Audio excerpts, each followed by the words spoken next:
ನಮಸ್ಕಾರ ಎಲ್ಲ ರೈತ ಬಾಂಧವರಿಗೆ. ಇವತ್ತು ನಾವು ಭೋಗಾಪುರ ಎಂಬ ವಿಲೇಜಲ್ಲಿದ್ದೇವೆ. ಚಾಮರಾಜನಗರ ತಾಲೂಕು, ಚಾಮರಾಜನಗರ ಜಿಲ್ಲೆ ಇಲ್ಲಿದ್ದೇವೆ. ನಾವು ಇವತ್ತು ಇವರಿಗೆ ಮ್ಯಾರಿಗೋಲ್ಡ್ ಯೆಲ್ಲೋ ಟಾಲ್ ಲಿಂಗರಾಜ್ ಎಂಬ ರೈತರಿಗೆ ಕೊಟ್ಟಿದ್ವಿ. ಅದು ಯಾವ ಥರ ಇದೆ, ಯಾವ ಥರ ಫ್ಲವರ್ ಸೆಟ್ ಆಗಿದೆ ನೋಡ್ಬೋದು ರೈತರು. ನೀವು ಇದನ್ನು ಮಾಡೋಕ್ಕೆ ಎಷ್ಟು ಅನುಕೂಲಕರವಾಗಿದೆ, ಆಮೇಲೆ ಕ್ವಾಲಿಟಿ ಎಷ್ಟು ಚೆನ್ನಾಗಿದೆ ನೋಡ್ಬೋದು. ಇಲ್ಲಿ ನೋಡ್ಬೋದು ನೀವು ನೋಡಿ.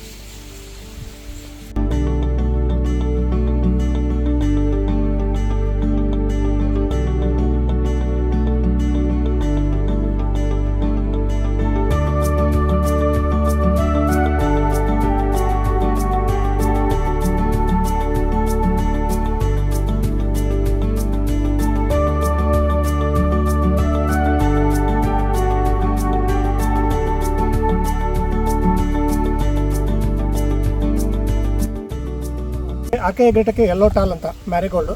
ಎಲ್ಲ ರೈತರು ಬಂದವರು ಇದನ್ನು ಮಾಡಬೇಕಂತ ವಿನಂತಿಸ್ಕೊಳ್ತಾರೆ. ಎಲ್ಲ ಚೆನ್ನಾಗಿದೆ ಕ್ವಾಲಿಟಿ. ಎಲ್ಲರಿಗೂ ವಂದನೆಗಳು.